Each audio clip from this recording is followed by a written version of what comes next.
اور الوہیت کا لیا کہ وہ اللہ تعالیٰ کو ایک مانے گا، اللہ کی توحید پر ایمان لائے گا اور اس کے ساتھ کسی کو شریک نہیں ٹھہرائے گا۔ اسے میثاق الست بھی کہتے ہیں۔ حضرت عبداللہ بن عباس رضی اللہ تعالیٰ عنہ سے مروی ہے اور امام احمد بن حنبل نے بھی اپنی مسند میں روایت کیا ہے کہ حضور علیہ الصلاۃ والسلام نے فرمایا کہ یہ میثاق مقام عرفات میں لیا گیا۔ اس وقت آدم علیہ السلام کی پشت مبارک سے تمام انسانوں کو جو قیامت تک ان کی نسل سے اس دنیا میں پیدا ہونے والے تھے، روحوں کی شکل میں ان کے سامنے متشکل کر دیا گیا۔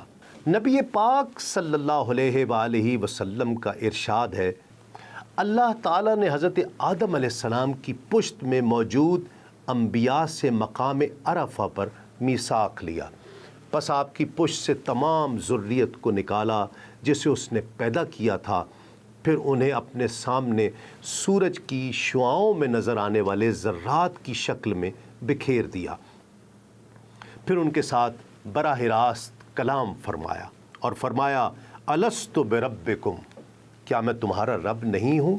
سب نے سر تسلیم خم کیا اور جواب دیا بلا، ہاں باری تعالیٰ تو ہی ہمارا رب ہے۔ جب سب نے اللہ تبارک و تعالیٰ کی الوہیت، وحدانیت اور ربوبیت کا اقرار کر لیا تو آگے قرآن مجید فرماتا ہے شہدنا ان تقولوا یوم القیامہ انا کنا عن ھذا غافلین، ہم گواہی دیتے ہیں تاکہ قیامت کے دن یہ نہ کہو کہ ہم اس عہد سے بے خبر تھے۔ دوسرا میثاق اللہ تبارک و تعالی نے تمام انبیاء اور رسولوں کی ارواح سے لیا۔ یہ میثاق نبوت تھا جو اس امر کا اعلان تھا کہ تمہیں نبوت عطا کی جائے گی اور اپنی رسالت کا فریضہ ادا کرنے کے لیے تم اپنے اپنے وقت پر مبعوث کیے جاؤ گے، اور تمہارے یہ فرائض نبوت و رسالت فروغ دین کے لیے ہوں گے۔ جس طرح کسی شخص کو ایک عہدے پر فائز کیا جاتا ہے تو اس اپوائنٹمنٹ سے پہلے ڈیکلیریشن کے طور پر رسم حلف برداری، جسے اوتھ ٹیکنگ کہا جاتا ہے، کی جاتی ہے۔ اسی طرح انبیاء کرام علیہم السلام کی حلف برداری کی یہ اسپریچول سیریمنی ایک روحانی تقریب تھی۔ اللہ رب العزت کا جن جن کو نبوت و رسالت کے اعزاز سے بہرایاب کرنے کا ارادہ اور امر ہو گیا تھا، ان انبیاء کی ارواح کو جمع کیا اور ان سے جو عہد و میثاق لیا وہ بشکل حلف نبوت تھا کہ تمہیں نبوت و رسالت سے سرفراز کروں گا اور تم نے اپنی نبوت و رسالت کے یہ فرائض ادا کرنے ہیں۔ اس میثاق کا ذکر سورہ احزاب میں یوں ہوا ہے، اور اے حبیب یاد کیجئے جب ہم نے انبیاء سے ان کی تبلیغ رسالت کا عہد لیا، اور خصوصاً آپ سے اور نوح سے اور ابراہیم سے اور موسیٰ سے اور عیسیٰ ابن مریم علیہ السلام سے، اور ہم نے ان سے نہایت پختہ عہد لیا تاکہ اللہ سچوں سے ان کے سچ کے بارے میں دریافت فرمائے، اور اس نے کافروں کے لیے دردناک عذاب تیار کر رکھا ہے۔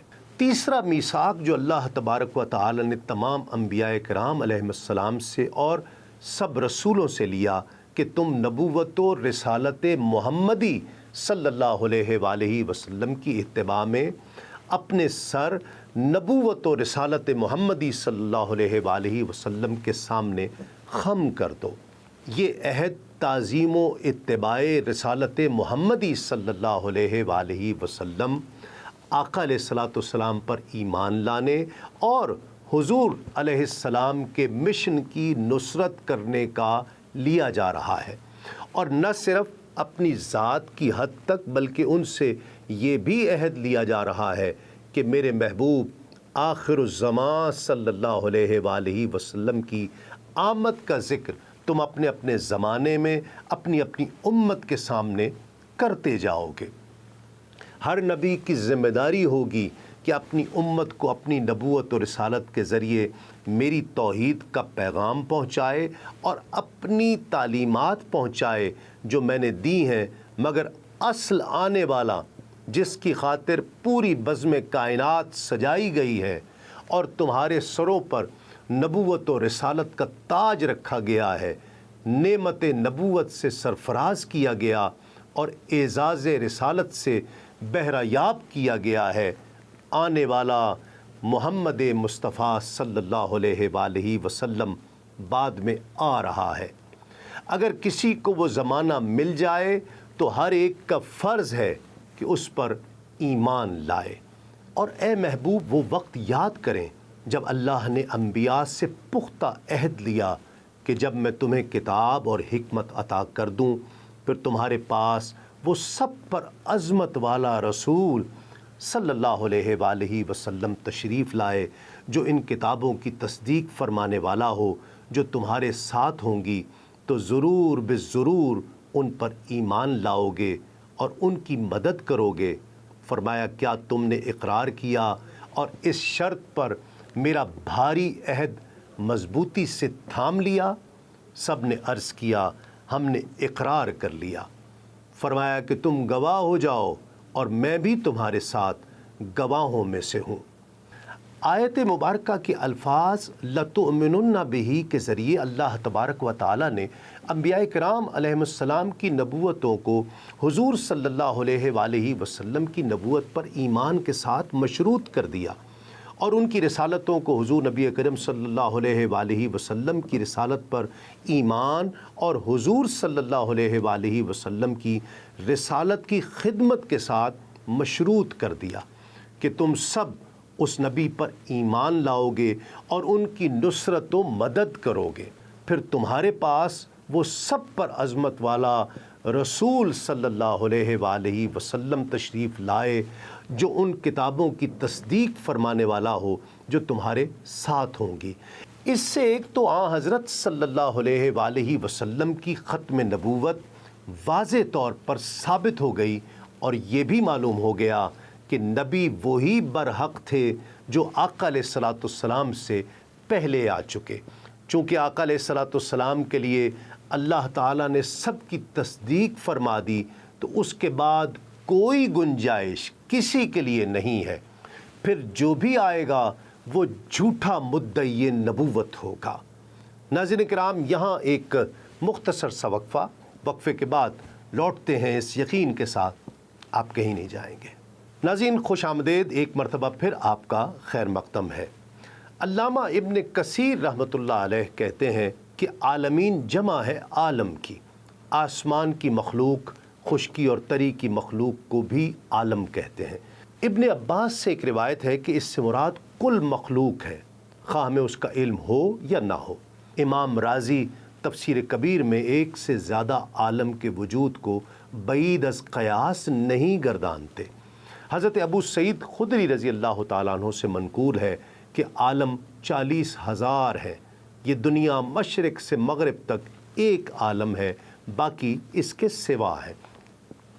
حضرت مقاتل کہتے ہیں کہ 80,000 عالم میں 40,000 خشکی اور 40,000 سمندر ہے۔ صاحب طبیان القرآن لکھتے ہیں کہ ان تمام اقوال میں صحیح یہ ہے کہ اللہ کریم کے سوا ہر موجود عالم ہے اور مخلوق عالم میں شامل ہے۔ عالمین کی کل تعداد تو صرف اللہ کریم کو ہی معلوم ہے، کیونکہ اللہ کریم کے لشکروں کو صرف وہی جانتے ہیں۔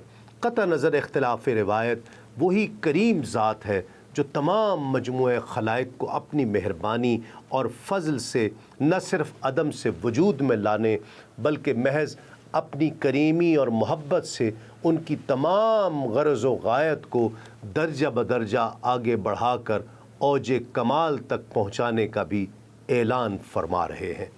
تفسیر فیوض الرحمان میں ہے کہ اس ذات کی رحمت عامہ ہے کہ کوے کا بچہ جب انڈے سے باہر نکلتا ہے تو وہ سرخ گوشت کی طرح ہوتا ہے، ماں اسے آگ کی چنگاری سمجھ کر چھوڑ جاتی ہے، چھوٹے چھوٹے مچھر اسے آگ جان کر پروانہ بن کر خود اس کے منہ میں گرتے ہیں اور لقمہ بن جاتے ہیں، یہاں تک کہ اس کے بالوں پر اگاتے ہیں۔ اس وقت اس کی ماں اسے اپنی پرورش میں لے لیتی ہے۔ اس پر رحمت عامہ کا کرشمہ دیکھ کر کہا گیا، یا رزاق الغراب فی امہ اے پروردگار کوے کے بچے کو آشیانے میں پالنے والے، یہ کاروان کائنات اپنے اندر کروڑوں راز سنبھالے ہوئے ہے۔ بہاروں کے حسن کی دل نوازی، صحراؤں کی پنہائی، سمندروں کی کوہ پیکر موجیں اور ان کا جلال، پھولوں سے لدے قافلوں کا معین وقت پر آنا اور آسمان کے نیلے دامن پر تیز رفتار بادلوں کے رتھوں کی گڑگڑاہٹ ایک طرف ذات کے تصرف کلی کی شاہد ہے اور دوسری طرف اس پیکر بے ثبات پر لطف عمیم کی طرف اشارہ ہے۔ یہ کریم رب کی رحمت اور کرم کی ایک مثال ہے کہ اس نے انسان کے لیے ایسی زمین فرش پیدا کیا جو نہایت متوازن ہے، نہ پانی کی طرح نرم کہ قرار نہ ہو سکے اور نہ پتھر کی طرح سخت کہ انسان کو کام میں لانے کے لیے تکلیف سے گزرنا پڑے۔ آسمان کو ایسا مزین اور خوشنما چھت بنایا جس کو بار بار دیکھنے سے بھی طبیعت پر خوشگوار اثر قائم رہے۔ پھر آسمان سے پانی کا برسنا جو جمادات و نباتات کے اگانے کا ذریعہ بنتا ہے، بلکہ اس سے قسم قسم کے پھل اور میوہ جات تسکین آدم کے لیے جنم لیتے ہیں۔ یہ کریم ذات کی انسان سے محبت پر بھی دلیل ہے کہ اس نے تخلیق آدم سے پہلے اس کی جسمانی، جمالیاتی اور معاشرتی آسودگی کے لیے چیزوں کو ان کی بہترین تخلیقی سطح پر پیدا کیا، جہاں اس کا بندہ نہ صرف ان سے استفادہ کر سکے بلکہ کم سے کم تکلیف اٹھائے۔ اصل میں تعریف کے قابل وہی خدا ہے جسے تم مانتے ہو، اور اسی نے تاریکیوں میں نور پیدا کیا ہے۔ بغیر ستون اور کسی کجی کے بغیر آسمان کو بنایا، سورج چاند رکھے، ہوا کے دوش پر بادلوں کو رکھا اور آسمان میں کشادہ راستے رکھے۔ خلقت عالم کے بارے میں امام مسلم کہتے ہیں کہ حضرت ابو ہریرہ رضی اللہ تعالیٰ عنہ نے بیان کیا کہ رسول اللہ صلی اللہ علیہ وآلہ وسلم نے میرا ہاتھ پکڑ کر ارشاد فرمایا کہ اللہ نے زمین کو ہفتے کے دن، پہاڑوں کو اتوار کے دن، پیر کے دن درخت، منگل کے دن مکروہ چیزیں، بدھ کے دن نور، جمعرات کے دن مویشی اور جانور پھیلائے، اور مخلوق کے آخر میں جمعہ کے دن عصر کے بعد آخری ساعت تک آدم علیہ السلام کو پیدا کیا۔ کریم ذات کی تخلیق کردہ زمین پر زندگی کے آغاز سے پہلے باہمی انحصار کے توازن، ہم آہنگی اور تعاون باہمی نے پوری کائنات میں قوانین فطرت کو جنم دیا اور پروان چڑھایا، جن کے تحت تمام کہکشائیں، ستارے، سیارے اور مختلف سیاروں پر زندگی گزارنے والی مخلوقات اپنا وجود برقرار رکھے ہوئے ہیں اور باہمی انحصار کے ساتھ مصروف عمل ہے۔ کائنات کی اس شکل و صورت کو قرآن مجید میں یوں بیان کیا گیا ہے، اور کیا کافر لوگوں نے نہیں دیکھا کہ تمام آسمانی کائنات اور زمین ایک اکائی کی شکل میں جڑے ہوئے تھے، بس ہم نے انہیں پھاڑ کر جدا کر دیا، اور ہم نے ہر زندہ چیز کی نمود پانی سے کی، تو کیا وہ ان حقائق سے آگاہ ہو کر اب بھی ایمان نہیں لاتے؟ بگ بینگ کے بعد موجودہ کائنات کے بنیادی عناصر یعنی زمین و آسمان کے مابین باہمی توازن کے قوانین کا ارتقاء کیسے ہوا، اس سوال کا جواب جاننے کے لیے ہمیں مختلف آیات کا مطالعہ کرنا پڑتا ہے۔ پھر وہ ذات آسمان کی طرف متوجہ ہوئی کہ وہ اس وقت دھواں تھا، پھر اسے اور زمین کو حکم دیا کہ تم دونوں باہمی انحصار کے توازن کے لیے خوشی سے آؤ یا ناخوشی سے۔ ان دونوں نے کہا ہم فطری نظام کے تحت خوشی سے حاضر ہیں۔ مزید برآں تخلیق کے سما کی ایک بنیادی وجہ قرآن حکیم میں یہ بیان فرمائی، ہم نے آسمان کو محفوظ چھت بنایا اور وہ ان نشانیوں سے روگرداں ہیں۔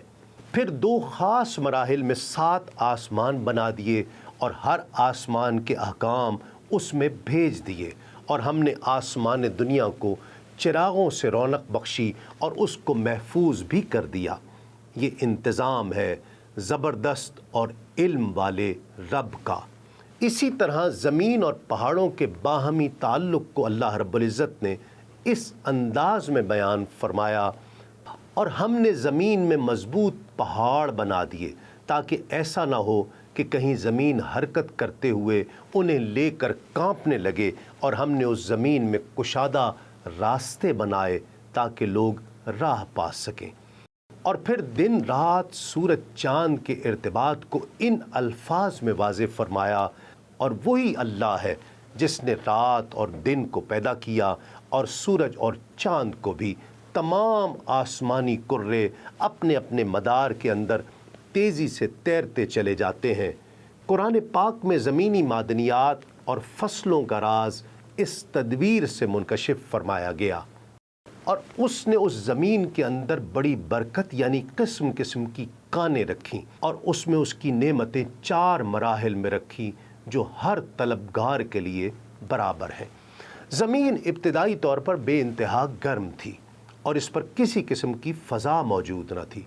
وقت کے ساتھ ساتھ یہ ٹھنڈی ہوتی چلی گئی، اور چٹانوں سے نکلنے والی گیسوں کے اخراج سے اس کے چاروں طرف ہوا کا ایک غلاف چڑھ گیا۔ زمین کے ابتدائی دور کی فضا ہرگز اس قابل نہ تھی کہ ہم اس میں زندہ تک رہ سکتے۔ اس میں آکسیجن بالکل نہیں تھی، بلکہ ہائیڈروجن سلفائڈ جیسی زہریلی گیسز تھیں۔ اس وقت اللہ رب العزت نے زندگی کچھ ایسی ابتدائی حالتوں میں پیدا کی تھی جو سمندروں میں ہی پنپ اور پروان چڑھ سکتی تھی۔ خیال کیا جاتا ہے کہ اس دوران میں ایٹموں کے ملنے کے نتیجے میں ایسی بڑی بڑی ساختیں پیدا ہونے لگ گئی ہوں گی جنہیں میکرو مولیکیولز کہا جاتا ہے، اور وہ امر باری تعالیٰ سے سمندروں میں موجود دوسرے ایٹموں سے ایسے ہی مزید ساختیں پیدا کرنے کے قابل ہو گئے ہوں گے۔ نئے مولیکیولز نے مزید مولیکیولز کو جنم دیا، اور یوں اللہ رب العزت نے زندہ اجسام کی خودکار افزائش نسل کو وجود بخشا۔ زندگی کی ان ابتدائی شکلوں نے بہت سے زہریلے مادے تحلیل کر دیے اور آکسیجن کو جنم دیا۔ یوں آہستہ آہستہ فضا ان ترکیبی عناصر میں تبدیل ہوتی چلی گئی جو آج روئے زمین پر بکثرت پائے جاتے ہیں، اور اس نو ترکیب شدہ فضا نے زندگی کی اعلیٰ اقسام، حشرات، مچھلیوں، ممالیہ جانوروں، اور بالآخر اشرف المخلوقات نسل انسانی کو ترقی پذیر ہونے کا موقع فراہم کیا۔ تب اللہ تعالیٰ نے سیدنا آدم علیہ السلام کو کرۂ ارضی کی خلافت کا تاج پہنا کر مبعوث فرمایا۔ ناظرین کرام، یہاں ایک مختصر سا وقفے کے بعد لوٹتے ہیں اس یقین کے ساتھ آپ کہیں نہیں جائیں گے۔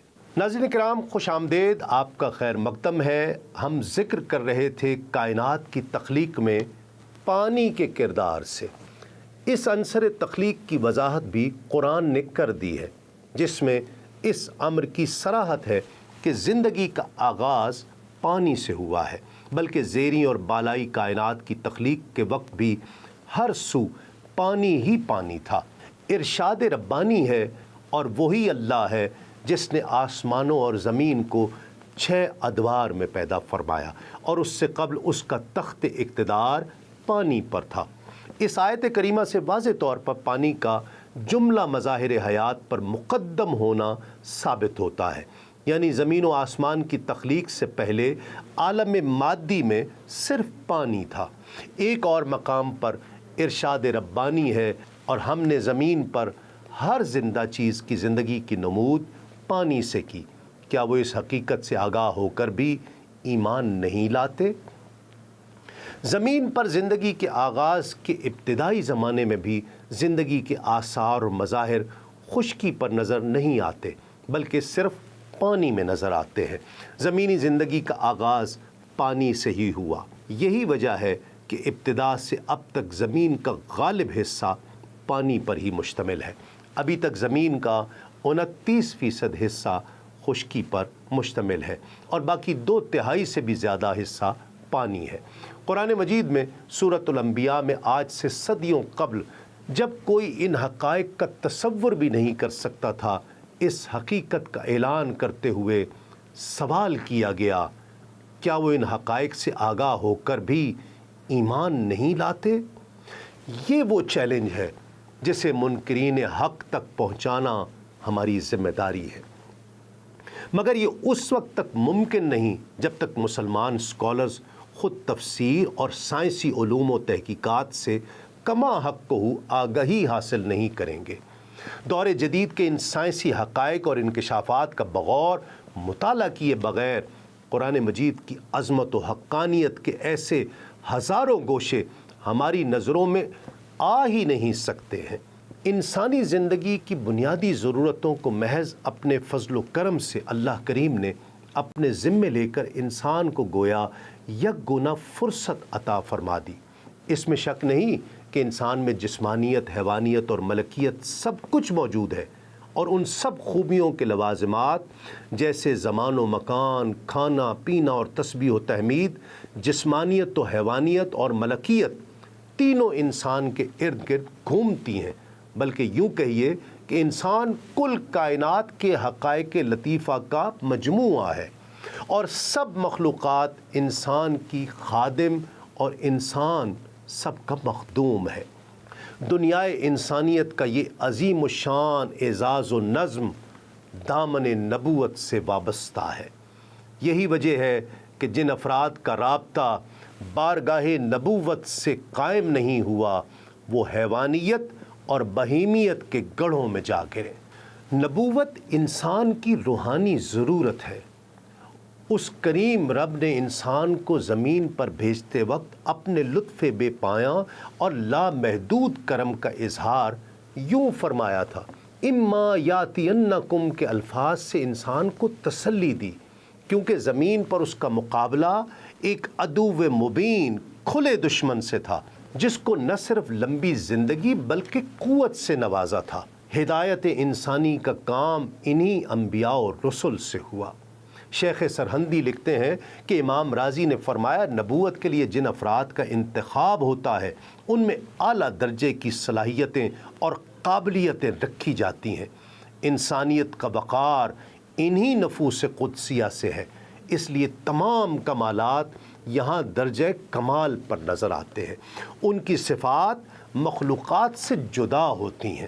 امام غزالی رحمۃ اللہ علیہ فرماتے ہیں کہ نبی کی ایک خصوصیت یہ ہوتی ہے کہ وہ اللہ کریم کی ذات، صفات اور آخرت کے حقائق کو جس طرح جانتا ہے اور کوئی نہیں جانتا۔ انبیاء اقوال و اعمال کی وہ صحیح ترین میزان ہوتے ہیں جو ہر معیار پر پورے اترتے ہیں۔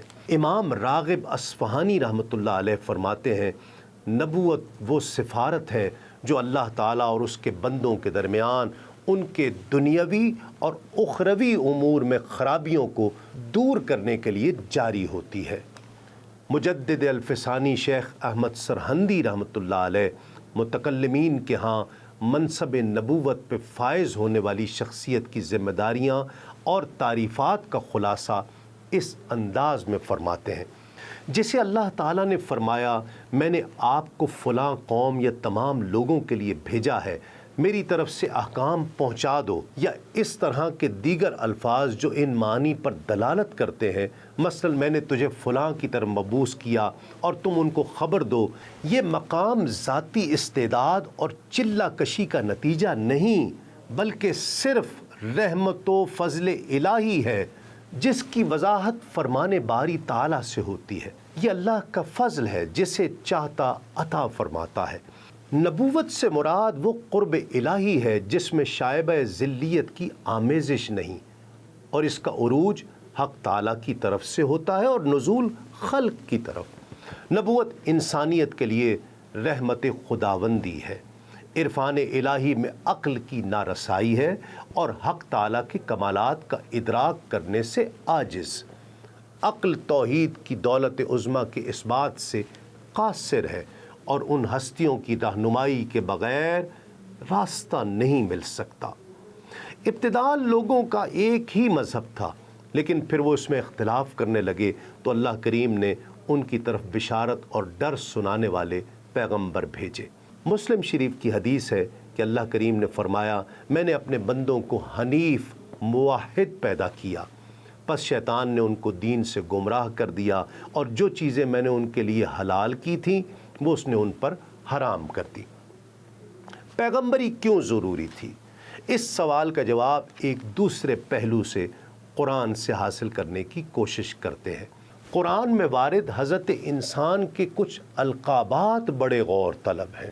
بے شک انسان اپنے رب کا بڑا ناشکرا ہے، وہ جھگڑالو ہے، انسان جلد باز پیدا ہوا ہے۔ قرآن کا یہ طرز تخاطب انسان کی جسمانی کم ہمتی کے علاوہ اس کی فکری یولیدگی کا بھی احاطہ کرتا ہے۔ اب ایک طرف یہ کمزور وجود ہے اور دوسری طرف وہ ذات جس کی ابتدا کی کوئی خبر ہے اور نہ انتہا کی، حواس خمسہ جس کے فہم و ادراک سے عاجز ہے کیونکہ اس کا اپنا اعلان ہے، کوئی چیز اس کی مثل نہیں۔ اس ذات کا تقاضا ہے کہ یہ کمزور وجود میری کھوج کرے، اپنے فکری اثاثے کو بروئے کار لائے اور کائنات میں بکھری جا بجا نشانیوں سے میرا ادراک پا کر تسلیمات کے اعلیٰ مدارج طے کرے۔ بات اگر یہیں ختم ہو جاتی تو یہ تقاضا اور یہ مانگ شاید قرین انصاف نہ لگتا، اور یوں بے بسی کا ایک جواز پیدا ہو سکتا تھا کہ حادث قدیم کو اور ایک بے مثل کی تلاش کیسے ممکن ہے۔ نور معرفت جس کو ہم عقل یا قوائے تعقل و فکر بھی کہہ سکتے ہیں، گو ایک دھیمی آنچ کی طرح ہر انسان کے اندر موجود ہے، لیکن اسے بھی شعلہ جوالہ بننے کے لیے ایک نور ہدایت کی ضرورت ہے۔ یہی نور ہدایت دے کر اللہ کریم نے انبیاء کرام بھیجے تاکہ وہ لوگوں کو پکڑ پکڑ کر دوزخ میں گرنے سے روکیں۔ مادہ پرستی اور ٹیکنالوجی کی چکا چوند میں ان ہستیوں سے اور ان کے پیغام سے ہمارا تعلق معدوم ہوتا جا رہا ہے۔ یہی وجہ ہے کہ ہم انفرادی اور اجتماعی سطح پر پریشانیوں کی دلدل سے نکل نہیں پا رہے۔ تہذیب نو کی جادوگری نے ہم پر اپنی گرفت کو مضبوط کر لیا ہے، یہ جانتے ہوئے بھی کہ یہ سراب ہے، فریب نظر ہے، یہ اسیری ہمیں بھاتی جا رہی ہے۔ ضرورت اس امر کی ہے کہ اللہ کریم کے ان فرستادہ بندوں کو جانا جائے، ان کے پیغام کو سمجھ کر ان سے اور اپنے خدا سے تعلق استوار کیا جائے کہ ہماری فلاح اس کے علاوہ کسی اور نظام میں ممکن نہیں ہے۔ پاکستان کی تاریخ ہمارے سامنے ہے، کثیر الانواع تجربات کے باوجود ہمارا پورا نظام شکست و ریخت کے نہ رکنے والے طوفان میں گھر چکا ہے۔